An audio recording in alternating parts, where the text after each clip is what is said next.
MLA బట్టలు చించినాడని కట్టినారు. ఇంతకన్నా నీచమా రాజకీయాలలో? ఆ దళిత సంఘాల నాయకులు వచ్చినారు. ఆ దళిత సంఘాల నాయకులలో ఒక్కరన్నా ఆ పక్క నియోజకవర్గం ఆదోని ఉంది. ఆదోని ఎమ్మెల్యే, కర్నూలు జిల్లా తెలుగుదేశం పార్టీ అధ్యక్షురాలు ఇద్దరు పక్కన ఉండి ఆదోనిలో ఒక ధనాపురం అనే గ్రామానికి సంబంధించిన ఒక సర్పంచ్, దళిత సర్పంచ్కు అవమానం చేసినారని చెప్పి వాళ్ళు కలెక్టర్ని కలిసినారు, ఎస్పీని కలిసినారు. దాదాపుగా నెల రోజులు ప్రజా పోరాటం చేసినారు. ఏమని? ఆదోని ఎమ్మెల్యే పైన, తెలుగుదేశం పార్టీ జిల్లా అధ్యక్షురాలు పైన కేసు నమోదు చేయమని చెప్పి నెల రోజులు పోరాటం చేసినారు. ఆ రోజు ఎవరైతే ఈ దళిత సంఘ నాయకులు, దళిత తెలుగుదేశం పార్టీ నాయకులు ఉన్నారో వాళ్ళు ఒక్కరైనా స్పందించినారా? స్పందించలే. ఈరోజు ఏమంటున్నారు తెలుసా? ఏందయ్యా మీ వాళ్ళే వీడియోలు వచ్చినాయి కదా, మీ వాళ్ళే గుడ్డలు చింపుకొని మళ్ళీ కేసు పెట్టినారంటే, వీడియో తీసేటప్పుడు ఆయన చింపినాడంట, వీడియో ఆఫ్ చేసినాక పోయి ఎమ్మెల్యే చింపినాడంట. ఇంత నీచమా? ఎవరో పోయి అడిగినారంటే చంద్రబాబు నాయుడిని కూడా, సార్ ఇంత వరస్ట్ గవర్నమెంట్ ఈ ప్రపంచంలోనే లేదంటున్నారు సార్. ఈ ప్రజాస్వామ్యంలో మన అదృష్టం కొద్దీ, వాళ్ళ దురదృష్టం కొద్దీ 5 ఏళ్ళకు ఒకసారి ఎన్నికలు వస్తాయి కాబట్టి మనం ఏం చేసినా కూడా జరిగిపోతాం సార్. ఇప్పటికిప్పుడు ఎన్నికలు వచ్చినా మనం గెలిచే పరిస్థితి లేదు కదా సార్. మీ దగ్గర ఏమైనా సూత్రం ఉందా సార్ రాజకీయాల్లో పైకి రావాలంట? అంటే గవర్నమెంట్ లేనప్పుడు చేస్తామని చెప్పాలంట, గవర్నమెంట్ వచ్చిన వెంటనే చేసేసినామని చెప్పాలంట.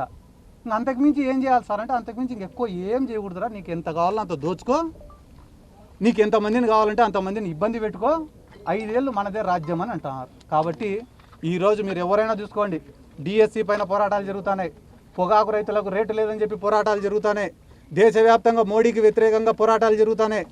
ఇన్ని మన కాపు సామాజిక వర్గం వాళ్ళు కూడా పవన్ కళ్యాణ్ పైన ఈడి వరకు ఉన్నారు. అన్నిటికీ అమ్ముడిపోతా ఆడరా తెలుగుదేశంకి అని. ఈ కూటమి కూడా కలిసి ఉండే ప్రసక్తే లేదు. వాళ్ళు కలిసి ఉన్నా కూడా వాళ్ళు బాగుపడే ప్రసక్తే లేదు. వీటన్నిటి నుంచి ఎట తప్పించుకోవాలనో తెలియక ఇట్లా దాడులు, కేసులు, అవమానాలు, ఇబ్బందులు.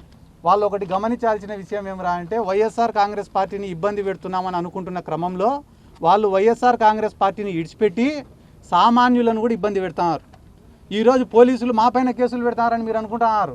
మా పైన కేసులు పెడితే మేము కనీసం పోరాడుతున్నాం, కానీ సామాన్యులపైన, అమాయకులపైన కేసులు పెడుతుంటే వాళ్ళకి ఎవరికి చెప్పుకోవాలని కూడా అర్థం కావడంలే. ఒక్కొక్కరు కూడా ఒక చిన్న కేసు నమోదు చేయించుకోవాలంటే 1,00,000-2 లక్షల రూపాయలు ఖర్చు పెట్టుకునే పరిస్థితి. అమాయకులపైన కేసులు పెడితే రాజీ చేయించుకునే దానికి 2 లక్షలు 4 లక్షల రూపాయలు ఖర్చు పెట్టుకునే పరిస్థితి. చాలామంది అరే నక్సలైట్లు అనే వాళ్ళు ఉండింటే వ్యవస్థలన్నా బాగు పనిచేసినాయి కదరా ఆ రోజు. వాళ్ళు లేకుంటే కానీ ఈరోజు మన సమస్యలు ఎవరికి చెప్పుకోవాలని కూడా తెలియక ఆత్మహత్యలు చేసుకునే పరిస్థితులు ఉన్నాయి కదరా అని అనుకుంటున్నారు. దయచేసి మీ మీడియా మిత్రుల్ని కూడా నేను కోరుకుంటున్నా, వాస్తవాలను ప్రపంచానికి తెలియజేసేది మీరే కాబట్టి ఆలూరు నియోజకవర్గంలో ఏం జరుగుతుందో మీరు కూడా ఒక్కసారి ఆలోచన చేయండి. ఎక్కడో పక్క నియోజకవర్గంలో ఉండే బోయ సామాజిక వర్గం నాయకులు వచ్చి మాట్లాడినారు కదా, అదే నియోజకవర్గంలో ఉండే గుమ్మనూరు జయరాం గారు కానీ, బొజ్జమ్మ గారు కానీ వీళ్ళు ఎందుకు స్పందించలే అంటే విరూపాక్షి గారిది తప్పు లేదు కాబట్టి. విరూపాక్షి గారి పైన స్పందిస్తే స్థానికంగా ఉన్న బోయ సామాజిక వర్గం వాళ్ళు కానీ మిగతా కులస్తులు కానీ ఎవరు కూడా ఒప్పుకోరు కాబట్టి.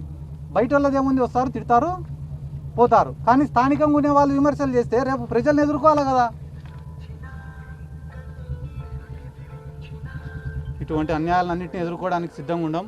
ఖచ్చితంగా రానున్న రోజులలో నేను చెప్పే మాట కాదు, ఎవరెవరైతే నిలుగుతున్నారో వాళ్ళకందరికీ చెప్తానా, 2 ఏళ్ళు మీ ఇష్టం, ఇంకా ఎన్ని కేసులు పెట్టుకుంటారో, ఎన్ని దాడులు చేసుకుంటారో 2 ఏళ్ళు చేసుకోండి. కానీ అన్యాయంగా టీడీపీ వాళ్ళకన్నా ముఖ్యంగా అన్యాయంగా కేసులు పెట్టిన ఆఫీసర్లను మాత్రం, వైఎస్ఆర్ కాంగ్రెస్ పార్టీ కార్యకర్తలను, సామాన్య ప్రజలను ఎవరైతే అవమానపరుస్తున్నారో, అసభ్య పదజాలంతో మాట్లాడుతున్నారో, స్టేషన్కు పోవాలంటే కూడా భయానకరమైన వాతావరణాన్ని మీరు సృష్టిస్తున్నారు. అటువంటి అధికారులకు చాలా సూటిగా స్పష్టంగా చెప్తున్నాం, మీరు ఖచ్చితంగా ఎంక్వైరీలు ఫేస్ చేయాల్సిందే.